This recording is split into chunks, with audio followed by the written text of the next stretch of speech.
최 전사님이 손자를 손녀로 바꿔서 광고하는 바람에 제가 얼마나 참 놀랐는지 모릅니다. 내가 잘못 알고 있었나 할 정도로 너무 확실하게 광고해내는 바람에 참 광고가 인쇄물이지만 인쇄물이라고 다 믿을 게 아니구나 그런 생각 한번 하게 됐습니다. 기도해 주셔서 순산했어요. 셋째 잘 낳고 지난 목요일 날 잘 낳아서 진짜 건강에 잘 크고 있습니다. 감사합니다.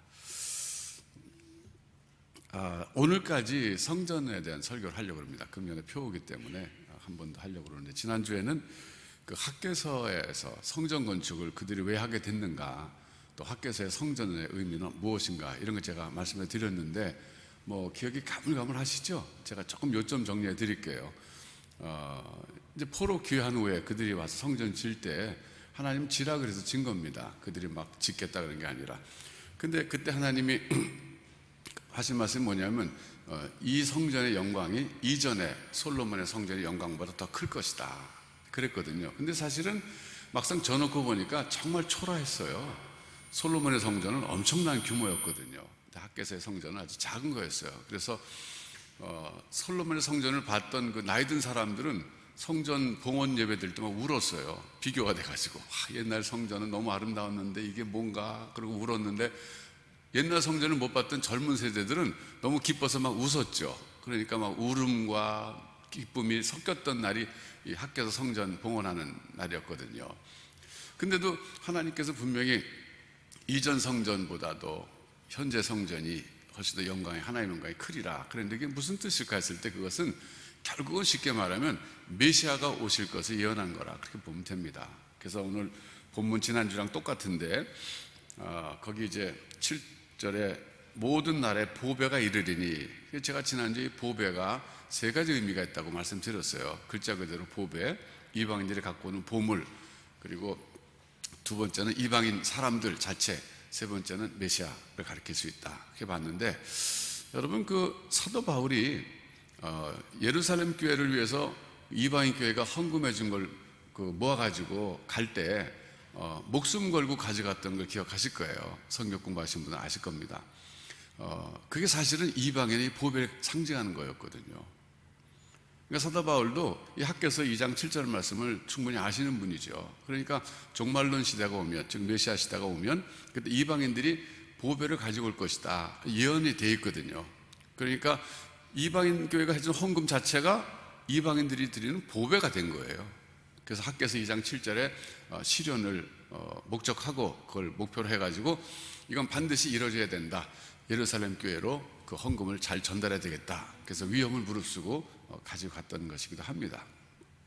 그래서 어쨌든, 그래서 지난주 이제 설교에서 받은 우리 교훈은 뭐냐면 건물이 중요한 게 아니라 학개서 성전은 하나의 모형이고 앞으로 오실 진정한 성전이 예수 그리스도를 상징하는 것이었고, 또 예수 그리스도가 오면 예배드리는 장소와 건물이 중요한 게 아니다, 성령과 진리로 예배를 드려야 된다, 그렇게 사마리아인의 여인과의 대화 속에서 제가 인용해가지고 적용을 말씀드렸어요. 그래서 앞으로 우리가 예배드릴 때 꼭 예배당에서만 예배드리는 게 예배가 아니라 삶이 예배다 그랬습니다. 일주일 내내 여러분 직장에서 하는 그 일 자체가 예배가 되도록 하자, 이게 교훈이고 또 적용이었습니다. 그러다 보니까 시간이 없어서 제가 거기까지만 하겠거든요. 우리 예배당 얘기를 못했어요. 그래서 오늘 이어서 우리 예배당, 앞으로 내곡동의 질 예배당 그 이야기를 좀 하려고 오늘 설교를 이어서 합니다. 아까 우리 이교 집사님께서 기도 시간에 참 아주 잘 정리해서 하나님께 우리의 생각을 대표로 말씀드렸다고 저는 생각해요. 지난 2년 동안 시간이 헛되지 않았습니다. 아주 지루하기도 하고 고통스럽고 힘들기도 하고 또 이견 차이 있어서 서로 갈등도 있었지만 그 기간을 통해서 우리가 마음이 하나가 됐고 또 질 수 있는 형편이 됐는데, 이제 건축위원회에서 공식적으로 발표를 안 했습니다만 그냥 제가 이해한 대로 간단히 말씀드리면 이제 길이 좀 이제 보이는 것 같다, 그 기도 시간 이렇게 말씀하셨는데, 이게 무슨 뜻이냐면 이제 소위 그 분양권, 이제 등기는 안 나왔지만 그 분양권이 우리에게 이제 넘어올 수 있는 그런 상황이 됐어요. 전엔 분양권이 과연 넘어올 수 있을까, 우리는 거기에 대해서 퀘스천을 갖고 있었는데 그게 이제 어느 정도 클리어 됐어요. 넘어올 수 있다. 그 다음에 이제 그 넘어와도 이제 돈이 없으니까 어떻게 짓냐 했는데 은행에서 이 분양권을 담보로 해서 돈을 대출해 주겠다, 이렇게 얘기가 됐어요. 그래서 잘하면 1월 말에 이게 최종적으로 결정이 돼요. 그 은행에서 대출이 확정되면 이제 분양권을 우리가 가져오게 되고 이어서 또 건축도 시작하게 됩니다. 여러분께서 1월 말까지 마음을 모아서 같이 기도해 주시면 하나님 역사하실 거라고 믿어요. 그러니까 어떻게 보면 하나님이 예배당을 주실 때 너무 쉽게 주시면 감사한 줄 몰라가지고 기도하게 하시는 것 같아요. 뭐 그건 대부분 틀림없어요. 여러분 요즘 애들의 여러분 자녀들 문제가 뭐예요? 장난감 같은 거 귀한 줄 모르잖아요. 학교 같은 데 가면은 뭐 브랜드 있는 뭐 운동화라든지 뭐 물건 그냥 다 놔두고 간다며요. 우리 때는 어림도 없었어요. 우리 때는 정말 너무나 미제 연필고 노란 거 하나 귀해가지고 그거 하나 갖고 가면 뭐 1년 내내 쓰고 그랬는데 요즘 애들은 너무 쉽게 얻으니까 그러니까 귀한 줄 모르는데 예배당도 마찬가지. 우리도 만일에 2년 전에 그냥 쉽게 이렇게 얻었으면 그냥 생겼네 이렇게 될 거예요. 그러면 우리가 감사할 줄 모르고 그러니까 우리를 하여금 사모하게 하고 기도하게 하고 또 무엇보다 중요한 것은 이 마음이 하나가 되게 하셔서 같이 이렇게 기도하는 가운데 예배당 받게 되니까 얼마나 감사한지 모르겠어요. 계속적으로 마지막까지 기도해 주시기 바라요. 제가 생각하는 우리 예배당 앞으로 이런 예배당이 되면 좋겠다, 이런 성전이 되면 좋겠다는 걸 몇 가지 정리해 봤는데요. 우선 이 예배당이 정말 필요한가 다시 한번 제가 생각해 봤어요. 제가 비유를 전에 말씀드렸습니다만 가족을 비유를 한번 들어보면 영어로 가족은 family라고 그러죠. 그 집은 house라고 그럽니다. 그럼 생각해 보세요. 하우스가 없는 패밀리 생각할 수 없어요. 아무리 패밀리가 서로 참 사랑하고 서로 좋아해도 하우스가 없으면 이건 뭐 홈리스가 되는 거예요. 그때부터 아주 불편해집니다. 마찬가지예요. 교회를 church라 그러는데 영어로 이 church는 원래 사람이에요. 사람인데 미국에서는 이제 보통 이런 예배당을 sanctuary라고 그러죠. sanctuary. 그래서 이 예배당이 없는 church는 사실 생각할 수가 없습니다. 꼭 같은 거예요. 쉽게 생각하면 하우스가 없는 패밀리 생각할 수 없는 것처럼 이 생츄어리가 없는 처치는 생각할 수 없다. 이건 아주 상식적인 그런 얘기라고 할 수 있습니다.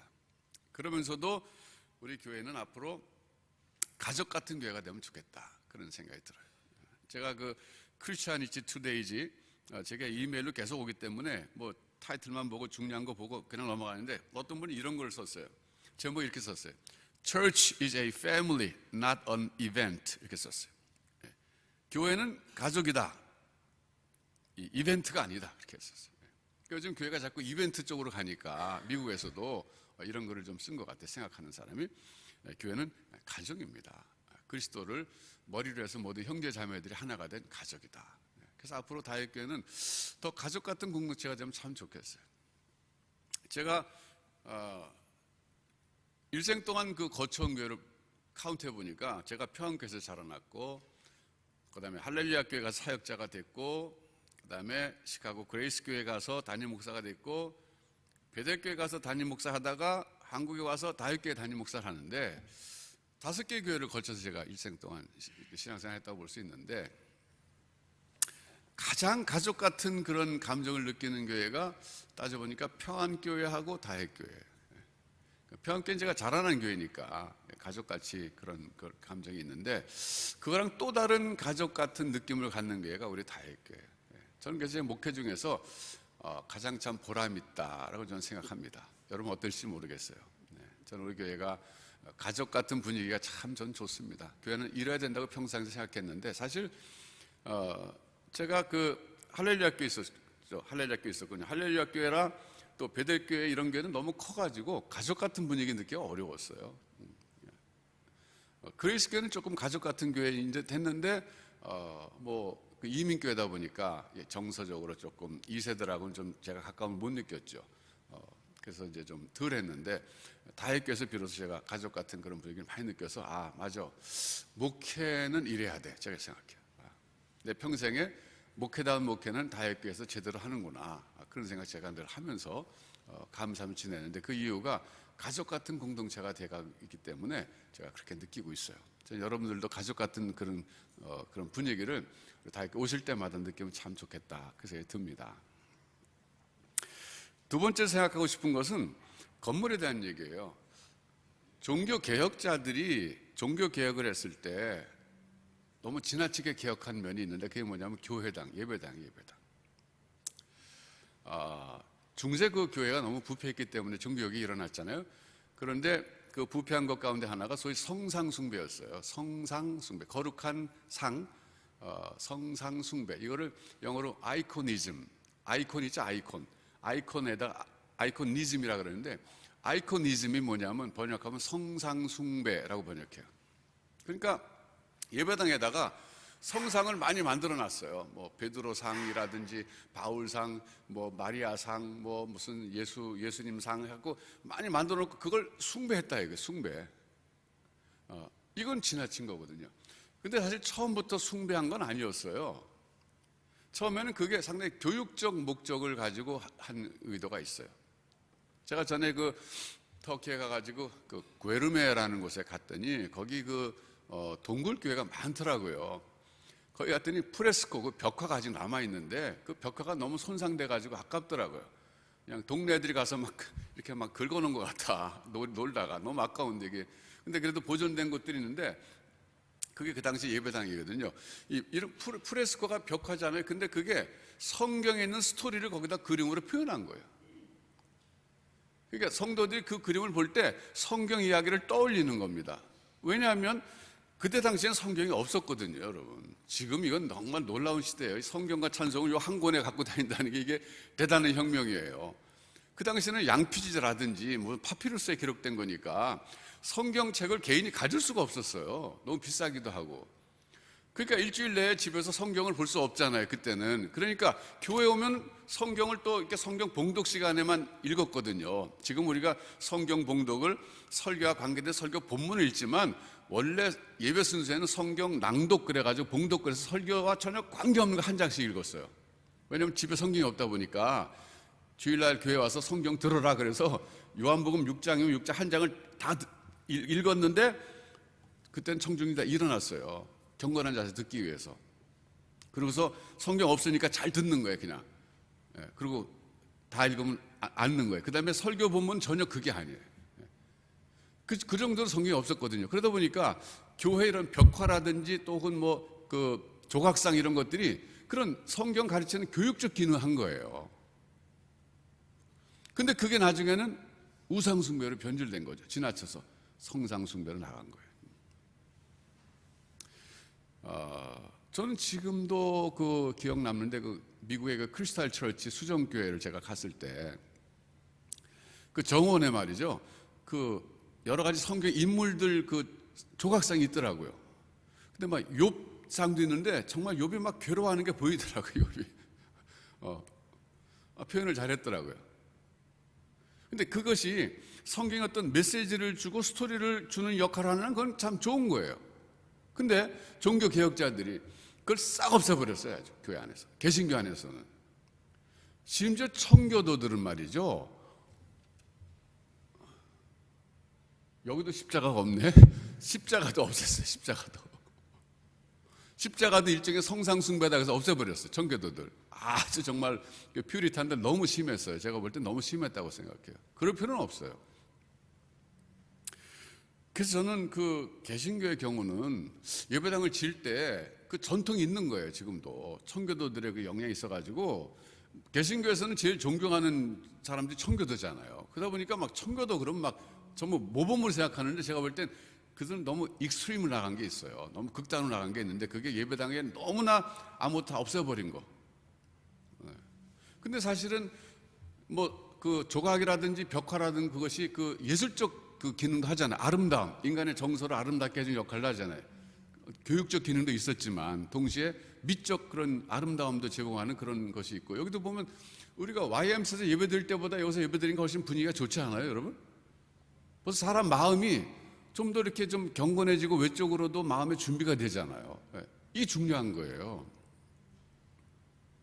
그래서 저는 내곡동에 예배당 질 때 작지만 예술적이고 교육적 기능을 갖춘 그런 작품들이 많이 있는 이런 예배당이면 좋겠어요.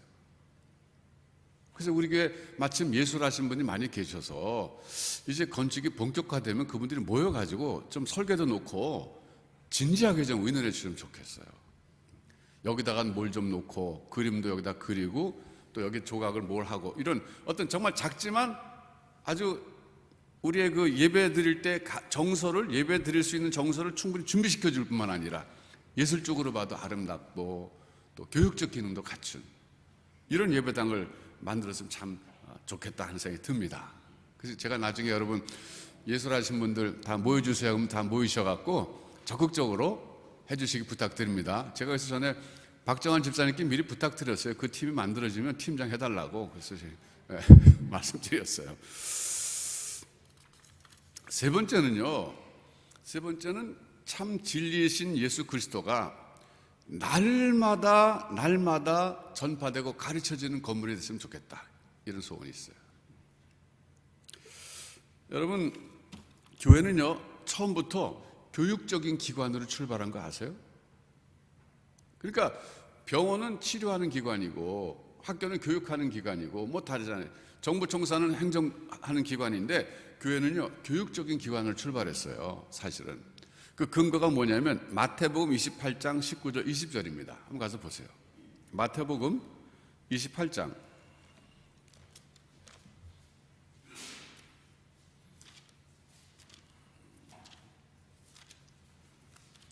소위 그 지상명령인데요.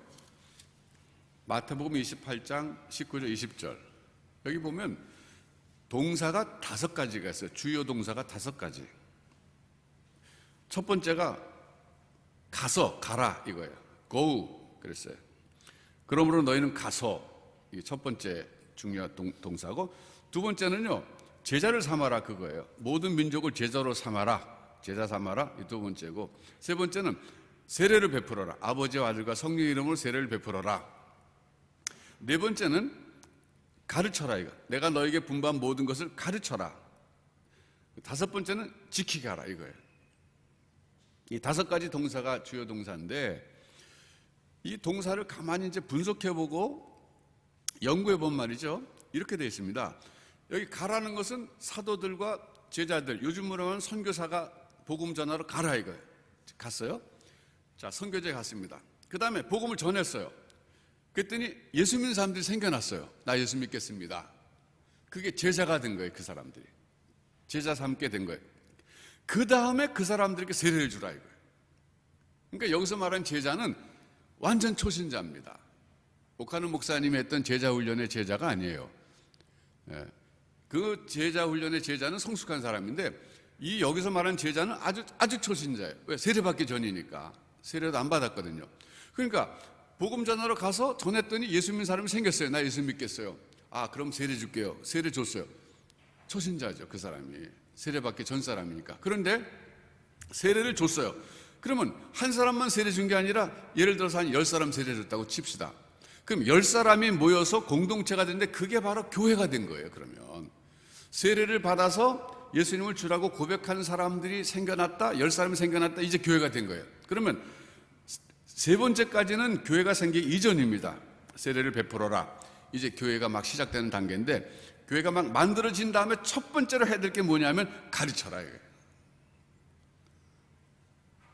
내가 너에게 분부한 모든 것을 가르쳐라 이거 가르쳐. 그 다음에는 지키라는 건 뭐냐면 배운 대로 살게 하라 그런 뜻이에요. 훈련시켜라. 여러분, 예수님의 지상명령은 정말 중요한 말씀이거든요. 근데 이 속에서 보면 교회의 성격을 규정하고 있어요. 그러니까 교회의 근본적인 성격은 뭐냐면 가르치는 기관이다 이거예요. 사실은 가르쳐야 된다. 그러니까 내가 너에게 분부한 모든 것이 결국 뭐냐면 쉽게 말하면 예수님과 예수님의 말씀이란 말이에요. 예수님의 교훈, 하나님의 나라에 관한 교훈들, 어떻게 살아야 되는지에 대한 가르침들, 이런 것들, 그런 것들을 가르쳐야 된다는 거예요. 여러분, 제가 이 일을 문자 그대로 실행한 한 사람을 알고 있는데 그 사람이 누구냐면 중국의 워츠만 리라는 사람이에요. 워츠만 리라고 하는 분이 1900년대 초에 활동해가지고 이분이 그 중국이 공산화된 다음에 감옥에 갇혀 있다가 이제 72살쯤에 돌아가신 분인데 제가 이분을 참 아주 존경했습니다. 20대 때. 근데 어느 날 제가 이제 좀 몸이 아파가지고 그때 막 폐결핵이 심할 때였어요. 그래가지고 집에서 누워 있었어요. 며칠 동안 누워 있는데 제 생일이 다가왔어요. 생일이 다가왔더니 우리 친구가 생일날 뭐 선물 하나 뭐 해주고 싶은데 뭐가 좋겠냐 그래서 내가 요전에 책방 나갔다가 워치만니의 생애와 사상이라는 책이 있었는데 그 돈이 없어서 못 사고 그냥 그 뽑아서 이렇게 보고 났었는데 그 책을 하나 선물해 주면 좋겠다. 그랬더니 그 책을 사다 줬어요. 그 제가 병상에 누워서 그걸 읽어봤어요. 근데 이렇게 두꺼운 걸 제가 단숨에 읽었는데 왜 이렇게 단숨에 읽었냐면 너무 얘가 재밌더라고요. 그분이 20대 때 그분도 폐병 걸렸더라고요. 그 폐병 걸려가지고 다 죽어갔는데 나도 다 죽어갈 때 그 책 보니까 딱 타이밍이 맞더라고요. 근데 그 양반은 폐병 걸렸는데 그때 당시 약도 없으니까 어떻게 해서 났냐면 하나님께 기도하는 거예요. 하나님, 저를 좀 살려주세요. 그랬더니 하나님, 너는 죽지 않는다. 그래서 자기가 또 확신해요. 근데 이제 그때 당시에 의사가 3개월밖에 못 산다고 그래가지고 바닷가 오두막집에서 혼자 살 때였거든요. 근데 뭐 먹는 것도 시원찮은데 그 동네 누가 그래도 우유 조금씩 갖다 줘서 그거나 먹고 이제 사는 건데, 바닷가 산책을 하는 거예요. 산책. 지팡이 붙잡고 힘이 없으니까. 산책하는데, 이제 산책하면서 기도한 거. 하나님, 나를 살려주세요. 그랬더니 하나님, 너 응답하신다. 넌 죽지 않는다. 그래서 돌아왔는데 돌아오고 나서 또 걱정하는 거 자기가. 이 얘기를 반복하다 보니까 어느 날 이 사람이 생각한 거예요. 나갔다가 지팡이 짚고 나갔다가 모래사장에 그걸 꽂아놓고 하나님, 내 염려 여기다 맡기고 갑니다. 이제 더 이상 나 염려하지 않겠습니다. 그리고 돌아왔어요. 그때부터 걱정하지 않았어요. 그게 20대 때 그랬는데 결국 그 사람이 72살까지 살았어요. 그래서 제가 그때 나도 최소한 72살까지 살려주실래나 보다. 계시 아닌 계시를 받아서 그런가 그랬는데 하여튼 그러면서 그분의 생애가 쭉 펼쳐지는데 결론부터 말씀드린 말이죠. 그분이 살아생전에 직접 간접으로 전도한 사람들의 총 숫자가 100만 명이에요. 정말 대단한 거예요. 근데 그분이 쓴 전도 방법이 뭔지 아세요? 그분은요, 월, 화, 수, 목, 금, 토, 일 성경만 가르쳤어요. 어디 가든지. 뭐 집회를 초청받아서 가면요, 뭐 신유 집회, 무슨 은사 집회 전혀 안 했어요. 그냥 월, 화, 수, 목, 금, 토, 일 날마다 말씀만 가르쳤어요. 대단한 영향력이었어요.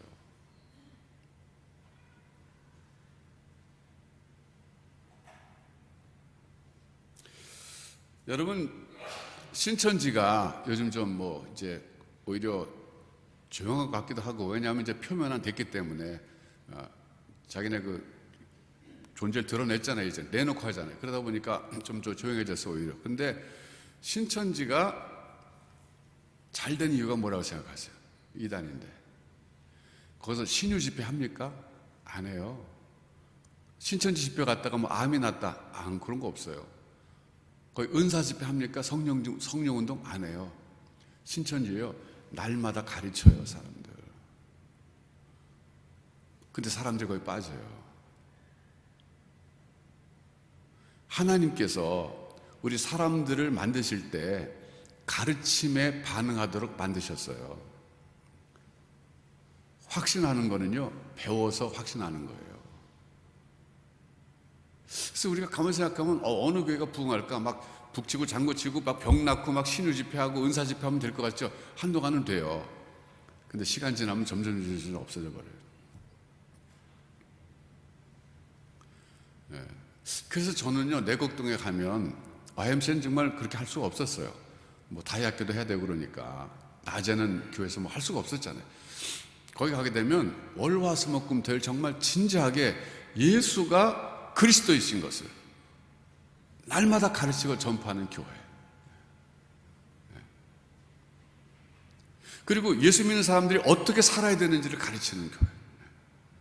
그냥 월화수목금토일 가르치는 교회. 이런 교회를 저는 꿈꿉니다. 그럼 하나님께서 교회를 정말 부흥시키실 것이고 쓰실 거라는 확신이 있어요. 그게 진정한 교회 부흥의 비결이에요. 딴 거 아닙니다.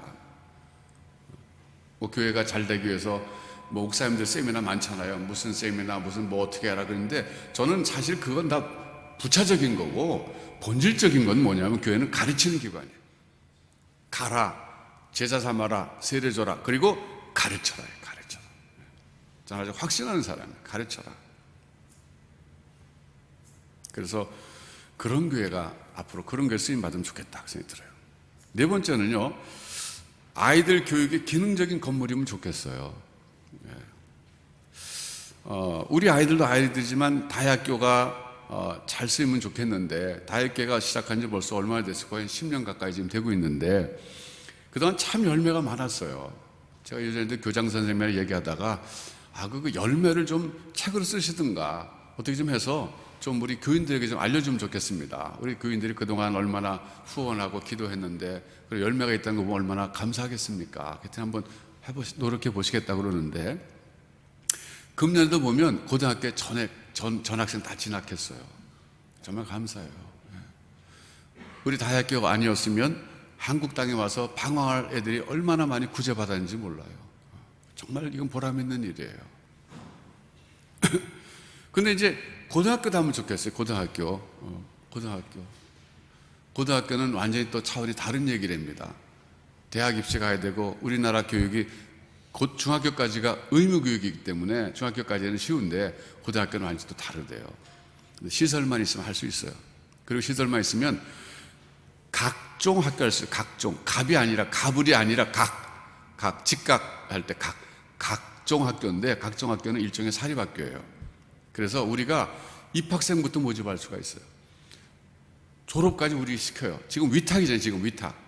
근데 각종 학교가 되면 우리가 할 수 있어요. 그리고 성경도 가르칠 수 있어요. 마음대로 종교교육 활동할 수 있어요.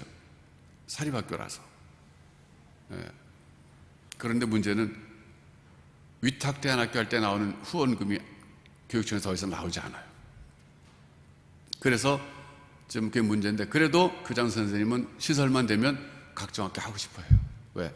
입학생부터 받아가지고 위탁이 아니라 우리가 모집해가지고 받아서 성경도 가르치고 복음도 전하면서 아이들을 사회 일꾼을 키워낼 수 있는 학교가 각종 학교거든요.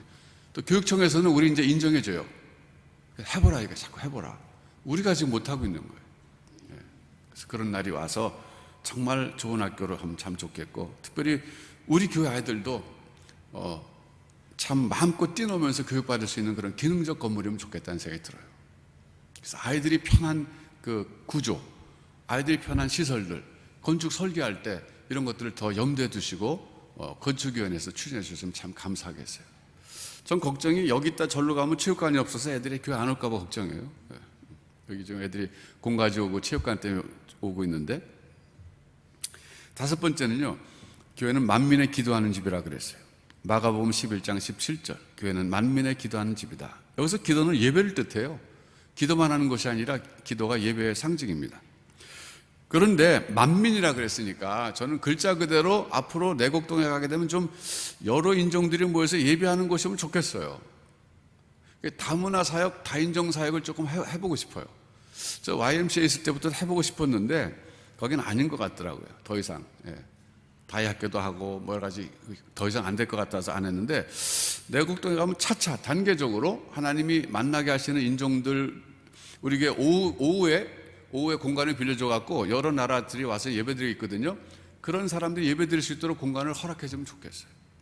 토론토 영락교회라고 있는데요, 거기서 제일 큰 교회입니다. 토론토 영락교회는 그 토론토에 살고 있는 그 베트남, 미얀마, 주로 동남아시아 5개 나라의 인종들이 모여서 예배드릴 때 그 예배당을 무상으로 빌려주고 있어요. 제가 가서 보니까 참 좋더라고요. 또 처음 시작할 때는 격려하는 차원에서 그 나라의 목회자들에게 사례도 줬어요. 그 교회가 처음에는 목회자 사례가 없잖아요. 그래서 몇 년 동안 하다 보니까 자립이 되더라고요. 참 인상적인 것은 태국인 교회가 생기니까, 태국인들은 좀 불교인들이잖아요. 근데 태국인 교회가 예배 생기니까 그 첫 번째 예배 시간에 태국 대사도 와서 축하해 주더라고요. 거기. 그러니까 참 그런 것들이 지역사회 발전에 공헌도 하는 거거든요. 그런 점에서 볼 때 위치가 좀 내곡동에 썩 좋지는 않아요. 여러 인종이 모이게 참 좋지 않아요. 그래도 한두 개 인종이라도 와서 예배 드릴 수 있도록 우리가 좀 서포트 해주면 좋겠다. 그래서 글자 그대로 만민이 기도하는 집, 만민이 기도하는 집이 되면 좋겠다. 마지막 여섯 번째, 여기 있는 대로 하나님의 영광과 평강이 넘치는 성전이 되면 좋겠다 그랬습니다. 다윗께 와서 예배드리면 하나님께서 기쁘게 받아주시고 하나님이 그 예배자들에게 하늘의 평안을 주시는 것. 예배당에 들어오는 순간부터 정말 하나님의 그 임재를 느끼면서 마음이 편안해지고 절망 중에 왔다가 희망을 품고 돌아가는 것, 아픔 중에 왔다가 치유돼서 돌아가는 예배당, 싸움에 왔다가 화해하고 돌아가는 것, 눈물을 흘리며 왔다가 웃으면서 돌아가는 성전, 이런 곳이 되면 좋겠다, 이런 소원이 있어요. 여러분, 뭐 여러 가지 제가 말씀드렸습니다마는 주님 오신 그날까지 대를 이어가면서 쓰임받는 그런 교회가 되면 좋겠다.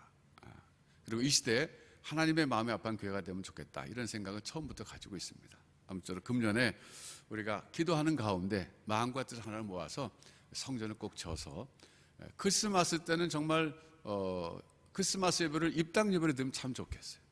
그렇게 되도록 기도해 주시고 마음을 모아주시면 감사하겠습니다. 이제 같이 한번 기도하겠습니다.